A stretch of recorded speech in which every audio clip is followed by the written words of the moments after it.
Bonjour à tous, aujourd'hui on se retrouve pour une vidéo où je suis en retard, vraiment c'est une vidéo où je vous parle des réceptions du mois de novembre, sauf qu'on est le 7 décembre, donc je vais vous parler des réceptions du mois de novembre et un petit peu de celles du mois de décembre, même s'il y en a vraiment pas beaucoup. Et en vrai je me dis que si je n'avais pas inclus celle du mois de décembre, eh ben, je n'aurais presque rien eu à vous présenter. Donc c'est parti. Comme vous le savez, je suis dans une phase où j'aimerais vider ma palle, j'aimerais lire tous les livres que j'ai en partenariat. Avant la fin de l'année, c'est maintenant presque plus possible parce que je suis à un stade où je suis horrible, c'est horrible ce que je vais dire, mais je suis à un stade où j'ai 130 livres en partenariat à lire et je suis vraiment en retard. Donc je n'ai pas le choix, il faut que j'arrête de blinder ma palle. Ma wishlist, je la laisse de côté, je l'ignore, elle me crie de venir la regarder, mais non, je l'ignore, j'essaie de l'ignorer. Et donc j'essaie de sortir le plus de livres possible de ma palle. Mais quand même, il y a quelques livres qui sont sortis de ma wishlist. Mais il faut se faire plaisir de temps en temps. Voilà, vous me comprenez, hein. Donc le premier livre qui est sorti de ma wishlist, il s'agit de Bond by Thorn, Beast of the Briar de Elizabeth Helen, je ne sais pas parler anglais, aux éditions Chatterley. Donc vraiment déjà, je l'ai acheté parce que de 1, voilà, hein, on peut pas... Voilà, esthétiquement, il est magnifique. Hop. Mais par contre, j'ai été un peu déçue du livre en lui-même. La jaquette est incroyablement détaillée, mais le livre à l'intérieur, il est juste bleu avec une fleur dessus. Enfin bref. Du coup, pour la petite histoire de ce livre-là, j'ai... bon, l'esthétisme du livre m'a plu énormément, mais rien que la phrase derrière qui est « Elle a toujours aimé lire des contes de fées, elle n'avait jamais imaginé en faire partie ». Donc on est sur une réécriture de La Belle et la Bête, donc rien que les premières phrases du résumé, on comprend, c'est « Connue de tous les habitants d'Orcakov, comme la fille de Georges le Fou, Rosalina fait profil bas. Mais Georges n'est pas fou. » Wow, je sais pas ce qu'il y a dans le couloir. Il recherche désespérément sa femme, il est convaincu qu'elle a été kidnappée par des failles. Lorsqu'il disparaît à son tour, Rosalina se lance à sa poursuite. Elle se retrouve dans le Val enchanté à Casteltree, où son père a été emprisonné par le prince de l'hiver. Pour la sauver, elle n'a d'autre choix que de conclure un marché avec le maître des lieux, prendre sa place dans le château. Voilà, donc c'est une réécriture de La Belle et la Bête. Vous savez mon amour pour les réécritures de contes, pour les contes en eux-mêmes et pour Disney. Donc quand je l'ai vu, j'étais dans une phase où il fallait que je me fasse un petit peu plaisir parce que c'était une phase un peu... J'étais pas bien, voilà, faut vous le dire, enfin, faut l'avouer. Par contre, il y a des trigger warnings, du coup je vais vous les dire. Vous pouvez passer de quelques secondes si vous voulez pas les entendre, pas vous faire spoiler. Mais on est sur scène à caractère sexuel explicite, violence psychologique et physique, sang et violence propre à la fantaisie. Alors, sachez que quand je l'ai acheté, je n'ai pas lu les trigger warnings, je n'avais même pas vu qu'il y en avait. Donc, quand je l'ai ouvert, je fais ah, ok, il y en a. Donc, je me suis dit, j'espère que c'est pas de la dark fantasy, enfin romantasy dark, je sais pas quoi ça. Donc, vraiment, j'espère que ça reste assez soft. Sinon, il finira sur une tête, malheureusement. Voilà. Mais en vrai, il est tellement beau que j'espère que non. Hein, vraiment. Ensuite, j'ai reçu en partenariat La guerre du conte de Margot Dupin et Les jardins d'âme de Max Tarot. C'est une auto-édition. Je vais boire parce que je n'arrive plus à lire. Attendez. Et rien que ça, parce que c'est le seul truc qui est en thème avec Noël, sauf la petite maison qui est là. Sinon, je suis encore en déco automnale. Je vais vous faire un petit vlog où je vais décorer ma bibliothèque de façon Noël, hivernale et faire mon sapin. Je suis très en retard. Vraiment, je ne suis pas prête pour Noël. Mentalement, j'ai pas l'impression que Noël est là. Enfin bref, du coup, voilà, je vous montre ma petite tasse qui est beaucoup trop belle. Voilà. Après cette petite aparté, je vais peut-être vous parler du livre que du coup je voulais vous parler. Il s'agit du coup La guerre du conte de Margot Dupin et Les jardins d'âme de Max Tarot. Et du coup pour le résumé, c'est la vie de Margot Dupin, 15 ans, bascule lorsqu'une fée de l'Alliance l'entraîne dans l'au-delà. Pour sauver la dame et ses proches, Azrael, Elle doit intégrer son armée et maîtriser l'art du combat. Mais la légion démoniaque veille. Face aux complots familiaux, à une faucheuse insaisissable et à Malik, cet étrange garçon qui la dédaigne, parviendra-t-elle à élever son karma et devenir une véritable évalière? Arrête! Alors, vous savez pas, enfin, vous voyez la queue, mon chat est en train de faire un bazar hors champ. Enfin bref. Du coup, j'aime beaucoup les... Non, c'est bon. J'ai vu avertissement, j'ai eu peur qu'il y avait des trigger warnings, mais non, je me suis dit, quand même... Le personnage principal, il a 15 ans, faut pas... Et en fait, j'aime beaucoup en ce moment lire des romans où les personnages, ils sont assez jeunes. 15 ans, c'est jeune. Et du coup, je me dis que c'est des romans, assez paisibles, où il n'y a pas de problème, où il n'y aura pas de trigger warning, comme le livre que je vous ai présenté juste avant. Du coup... Ah, et c'est un tome 1, d'après ce que je viens de voir. Il y a un 1. Donc c'est un tome 1, donc c'est une saga. Je ne sais pas du tout si il y aura d'autres. Je ne sais pas du tout quand sortent les autres tomes. Non, c'est pas écrit. Ou alors c'est écrit mais je ne le vois pas. Non, je ne sais pas. Enfin bref, du coup, je vous en parlerai quand je l'aurai lu. Je vais le lire très rapidement. Parce que je pense que ça, c'est vraiment le genre de lecture qu'il me faut. Et je viens de lire une phrase. Vous voyez ces cousins éloignés qui débarquent chez vous la veille de Noël. Voilà, moi je me dis, c'est un signe, je suis tombée sur le mot Noël. Alors je sais pas du tout si c'était juste une phrase comme ça, lambda, mais je pense que oui. Je pense que oui, c'était juste une phrase comme ça, lambda. Mais nous sommes au mois de décembre, il y a eu le mot Noël qui est sorti, même si ça a rien à voir avec le contexte de l'histoire, je ne sais pas. Moi je me dis que c'est un signe pour que je le lise dès maintenant. Donc je vous en parle très très vite. Ensuite, un petit craquage de ma part, c'est... bon, en fait, il faut que je vous dise un truc. C'est que parfois, j'ai des offres de... Oh, il est cassé. Il est abîmé. J'ai des offres de partenariat avec des maisons d'édition. Et on va dire que celui-ci, je l'ai loupé et je m'étais dit que si on me l'envoyait pas, eh ben, j'allais l'acheter. Donc, je me suis acheté Camera Obscura, Le Chant des Morts aux éditions Rajo de Maël Dessart. Ou Desart, je pense que c'est Desart. Et voilà, vraiment, genre, juste, il est trop beau. Moi, je le trouve vraiment trop beau. Il a une atmosphère, rien que le livre a une atmosphère, alors j'imagine même pas l'intérieur. Et pour le résumer, on est au 19e siècle à Londres. Ah, rien que ça, moi, ça me donne fortement envie. La ville est plongée dans l'obscurité par une brume perpétuelle. Plus inquiétant encore, certains cadavres se relèvent. Léandre, jeune lord et étudiant en médecine, est persuadé que ces créatures sont la clé pour sauver sa sœur, atteinte d'une maladie incurable. Il est prêt à tout pour percer leur mystère et même à s'allier avec Winifred, une journaliste aussi brillante qu'exaspérante. Une romantaisie gothique audacieuse de Maël de Star, c'est de... Je ne sais pas c'est quoi Esther Parmentier. Mais voilà, du coup elle a dit que c'était incroyable. Donc moi l'atmosphère du 19e siècle, plus Londres, plus... alors peut-être une romance avec une journaliste, moi ça me tente fortement. Ensuite, un autre livre que j'ai sorti de ma wishlist qui datait, mais vraiment, il est sorti en 2021. Oh, je pensais qu'il datait plus que ça, mais il s'agit de Un sort si noir et éternel de Brigitte Kemmerer, aux éditions Rajo, encore une fois. Seul l'amour et le courage rompront le maléfice. Donc ça, c'est un livre dont j'ai entendu parler énormément, qui me donnait fortement envie. Nous sommes quand même sur une petite bricasse. Alors, je ne sais pas combien de pages j'ai fait, mais... Ah, presque 700 pages. Oui. Je ne sais pas ce qu'elle fait. Elle fait un bazar, ce chat.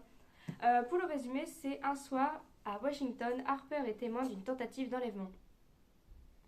En dépit du danger, la jeune femme partiellement handicapée s'interpose, mais l'agresseur lâche sa première proie et après avoir maîtrisé Harper, l'emmène avec lui. En une seconde, Harper bascule dans un autre monde, le royaume d'Amberfall, son château de contes de fées, sa magie, son prince beau, énigmatique et maudit. Coincé dans un automne éternel... Oh non, j'ai loupé le coche. Pardon. Le prince reine cherche à débarrasser son peuple d'une créature sanguinaire. Seule une jeune femme pourra l'y aider. Mais ce que le prince ne dit pas, c'est qu'il est lui-même ce monstre assoiffé de sang. J'ai loupé le coche, vous savez très bien, je ne peux pas lire un livre qui se passe en automne, en hiver, ou un livre qui se passe en automne, en été. Je ne peux pas. J'ai loupé le coche. Je vais le lire l'année prochaine, ce pauvre livre. Après, c'est vrai que contes de fées, magie, fantastique, sorcellerie et tout ça, je lis souvent en automne. Donc, en vrai, même s'il n'avait pas été écrit que ça se passait en automne, j'aurais peut-être lu qu'en automne. Mais, je voulais trop le lire.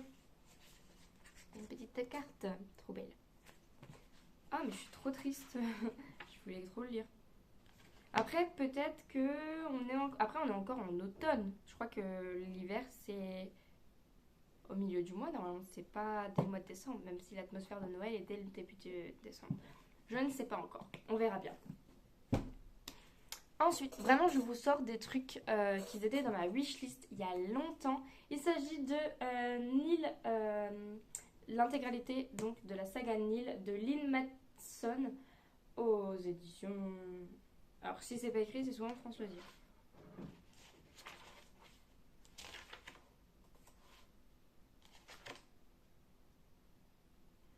Alors, j'ai édition Pocket Jeunesse, c'est PKJ.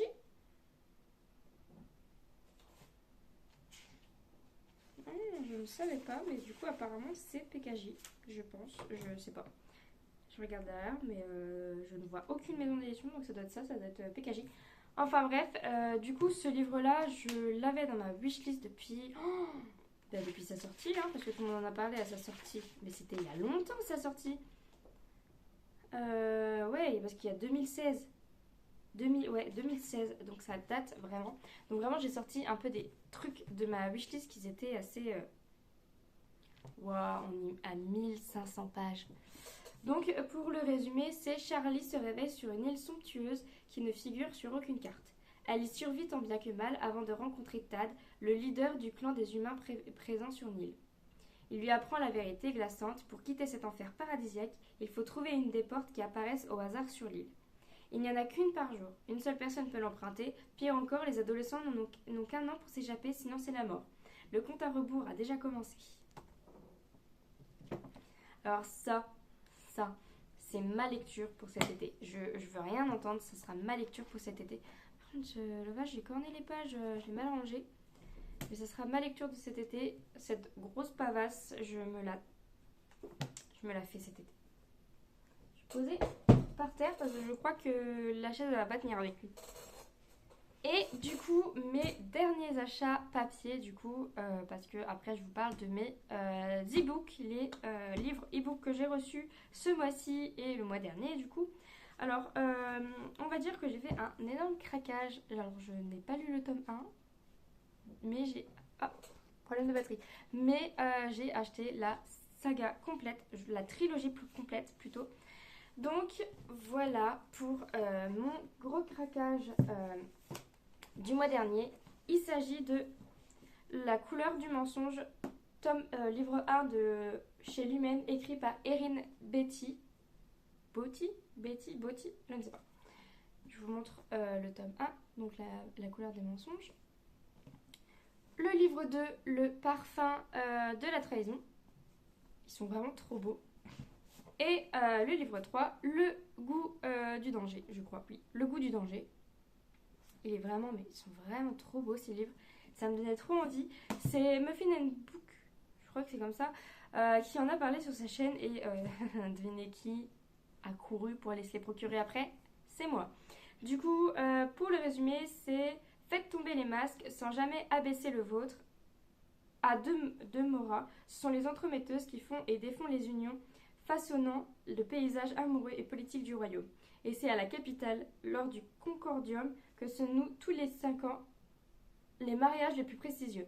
Mais sage Fowler, modeste orpheline recueillie par un oncle riche, c'est écrit trop petit, et respectée, n'a rien du parti idéal. Sa seule chance de s'en sortir, c'est d'épouser un beau parti. Elle se présente donc chez une entremetteuse, où l'attend une surprise de taille.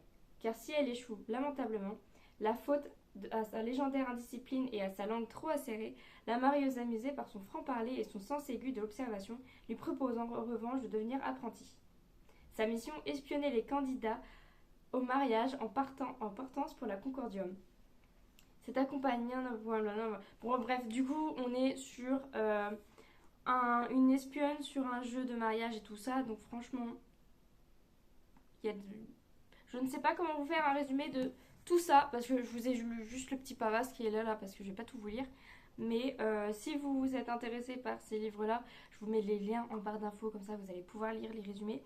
Je vous lis bien évidemment pas le résumé du tome 1, ni du tome 2, ni du tome 3. Du coup, en livre e-book, donc en e-book, j'ai reçu un livre qui s'appelle, je me rappelle plus, Éclat Astro, la pesée de l'âme de... Attendez, il y a ma petite maman qui m'envoie plein de messages depuis tout à l'heure.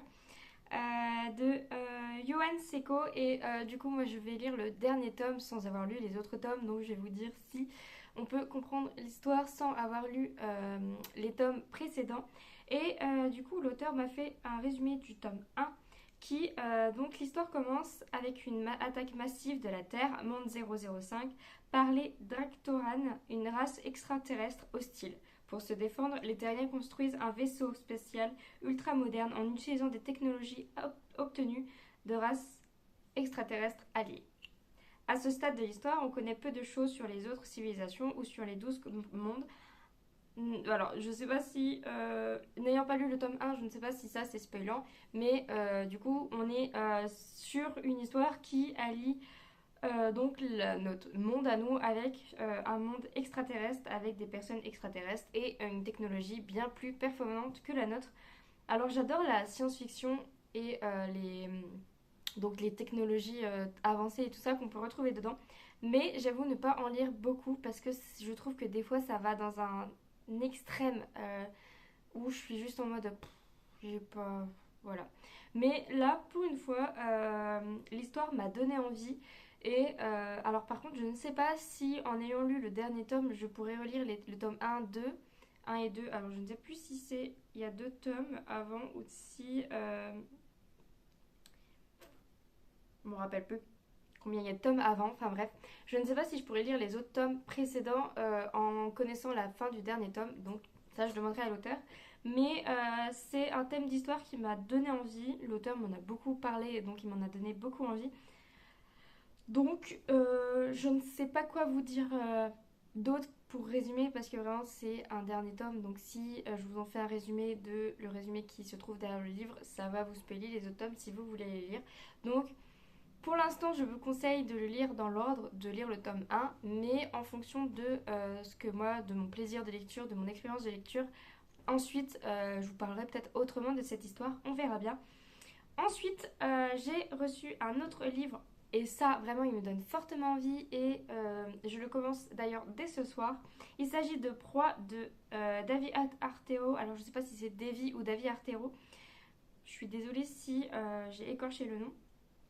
Et pour le résumé, du coup, désolée, je suis sur mon téléphone parce que je n'ai pas le livre dans les mains. Il s'agit de une nouvelle vie plus paisible pour lui et sa famille. C'est tout ce que Vincent désirait en s'installant dans ce village bordé par une immense forêt. Être au plus près du travail d'Aurélie, son épouse, et permettre à Léana, sa fille, de découvrir la nature et ses trésors. Si seulement cette forêt n'était pas le lieu de trouvailles macabres et la cible de rumeurs inquiétantes sous ce qu'elle renferme. Vincent va devoir protéger les siens, quitte à braver ces terribles bois et l'horreur qu'ils cachent. Alors moi j'adore les histoires de bois. Vraiment, déjà quand j'étais petite, je lisais beaucoup d'histoires de fantasy où il se passait des trucs dans les bois, où il y avait des monstres, des sorciers, des meurtriers dans les bois. Et ça fait très longtemps que je n'ai pas lu de thriller ou d'autres qui se passent dans les bois. Et là, vraiment, j'ai vu le résumé, je me suis dit, oh là là, ça c'est pour moi, c'est parfait. Et alors à la base je devais le lire pour novembre, mais j'ai eu un petit souci du coup. Enfin vous me connaissez moi et ma santé de fragile, hein, je me retrouve H24 à l'hôpital. Voilà, je me suis pété ce tendon là et maintenant il fallait que je me pète le tendon du pied. Voilà, je vous raconte ma vie, je vous explique ce qui m'arrive. Donc je suis une petite fragile, heureusement que ma passion c'est la lecture et pas autre chose. Au moins je risque pas de me blesser le corps physiquement. Peut-être mentalement avec certains livres, mais pas physiquement.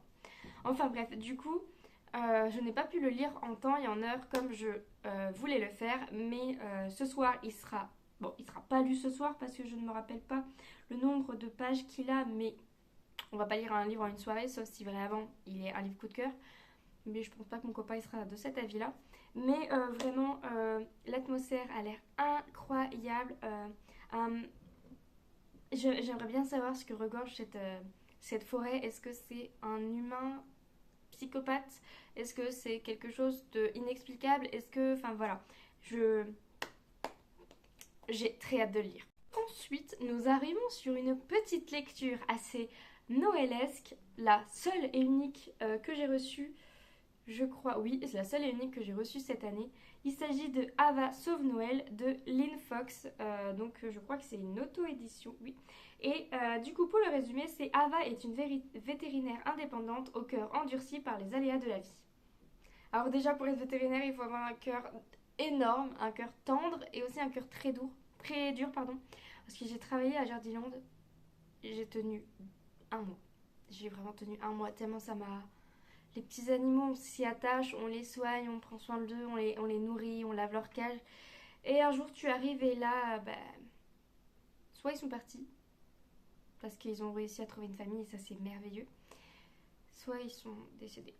Et vraiment, je m'attache tellement vite aux animaux que à chaque fois que j'avais un petit animal qui mourait, eh ben je pleurais et la directrice elle me disait peut-être falloir endurcir le cœur, hein. C'était pas fait pour moi donc j'ai préféré arrêter. Voilà, je voulais travailler avec les animaux mais je suis tellement sensible pour leur petite vie que c'est pas le métier fait pour moi. Donc oui, dévouée à ses passions à quatre pattes, elle a choisi leur affection inconditionnelle plutôt que les complications de l'amour humain. Je suis d'accord. Quoique, mon chat est compliqué. Mais lorsque Soren, son premier amour, réapparaît avec Chausson, un animal pour les moins mystérieux, des souvenirs et des émotions longtemps enfouies, refont surface. Mais ce que ne dit pas Soren, pardon, j'ai bugué pour rien, c'est qu'il est au cœur d'une mission qui pourrait bouleverser le monde tel que nous le connaissons. Si Ava ne parvient pas à soigner Chausson à temps, les conséquences pourraient être catastrophiques. Faut-il céder au sentiment du passé au risque de perdre l'avenir? Entre confiance, trahison et mensonge, Ava devra faire un choix, tout comme Soren. Plongé dans le mystère de l'affection humaine et animale, vivez un voyage surprenant qui vous fera redécouvrir Noël sous un angle totalement inédit. Donc on est sur Noël, on est sur les animaux, j'adore les animaux. On est sur le livre parfait pour moi. Alors je pense qu'il y a une petite touche de peut-être fantaisie surnaturelle parce que comment ça, un animal pour le moins mystérieux, c'est pas un petit chien? Donc moi je me pose beaucoup de questions sur ce livre. Donc ça je pense que c'est le livre parfait que je vais lire vers le 20 décembre qui sera du coup une lecture parfaite pour aux alentours de Noël. J'ai reçu une bande dessinée hier que j'ai déjà lue parce que les bandes dessinées ça reste jamais très longtemps dans ma palle. Il s'agit de Les Petits Vétos Dingo de Armel Modéré. Je crois que c'est ça, il n'y a pas d'accent sur mon application donc je ne sais pas. Enfin bref, du coup c'est... je vais vous faire un résumé et je vous donne mon avis en même temps. Autant faire d'une pierre deux coups, comme on dit. Donc c'est Charlie et Théo et qui sont des petits enquêteurs pour la clinique vétérinaire Bonflair, je me rappelle plus. Duflair, la clinique vétérinaire Duflair, de la famille de Charlie. Donc dans la famille, nous avons le papy, le papa qui travaille dans le cabinet vétérinaire. Je sais pas si on dit ça, cabinet vétérinaire. La maman qui s'en occupe aussi, qui s'occupe énormément des petits animaux et de prendre soin d'eux.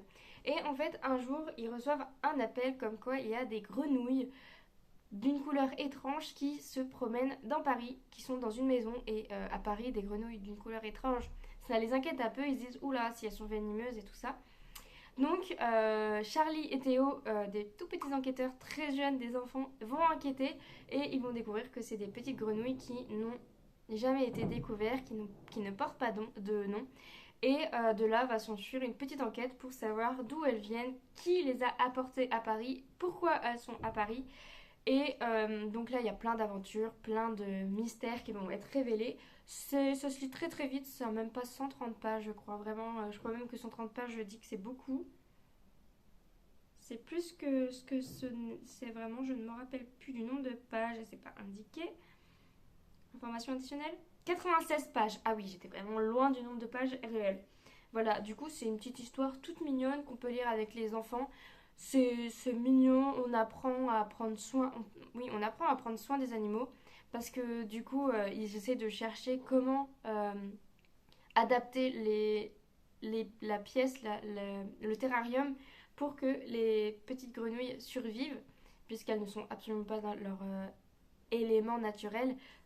Donc voilà, vraiment j'ai trouvé que c'était une petite BD toute mignonne. J'ai oublié de vous préciser que c'était aux éditions Delcourt. Et du coup je remercie les éditions Delcourt pour m'avoir envoyé cette BD qui était vraiment toute mignonne. Et comme je vous disais, moi qui voulais être veto à la base, j'étais heureuse de cette BD.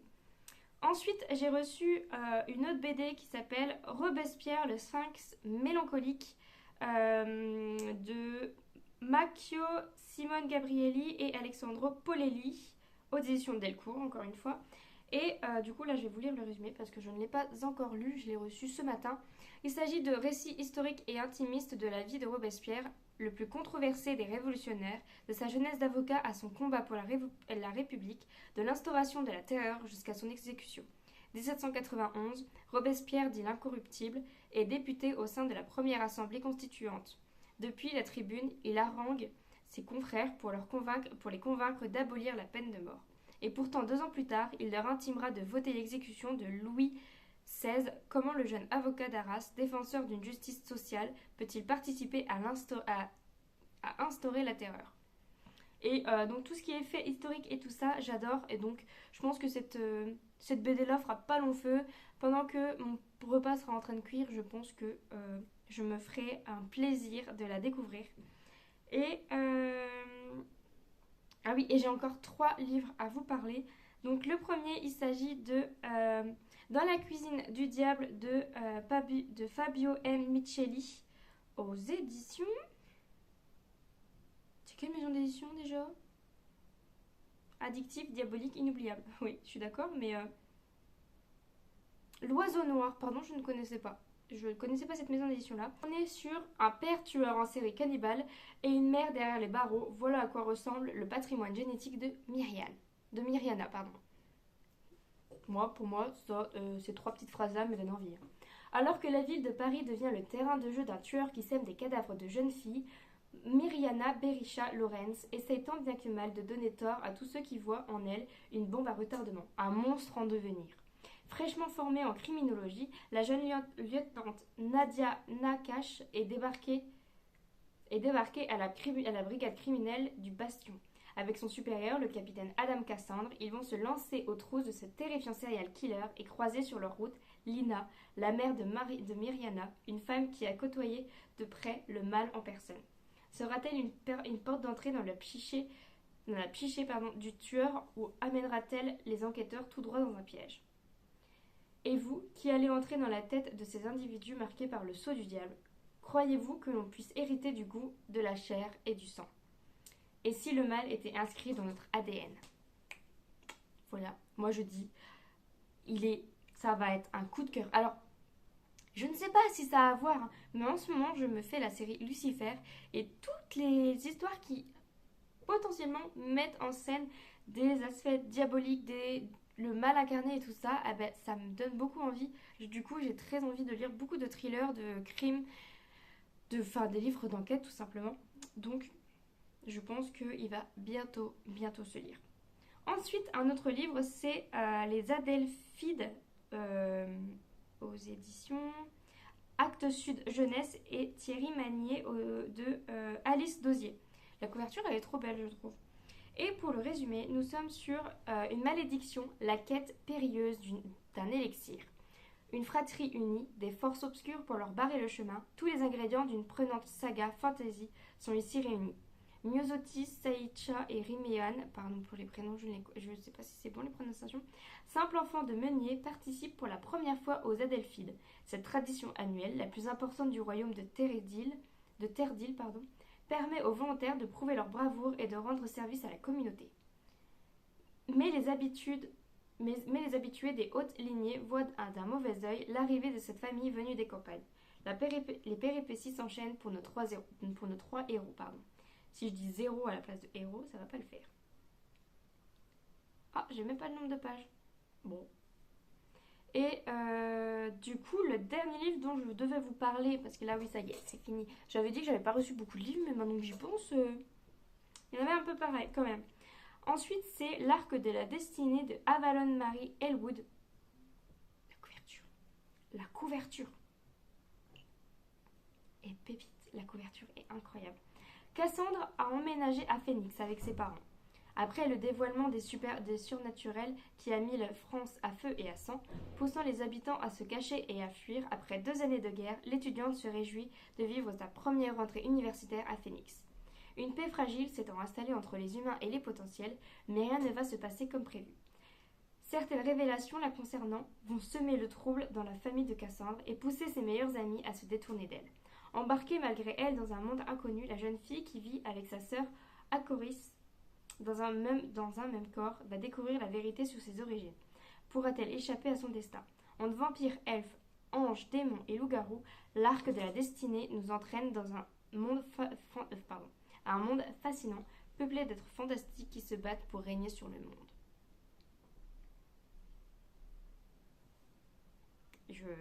Voilà. Par contre, j'ai pas compris le fait qu'elles étaient dans un même corps.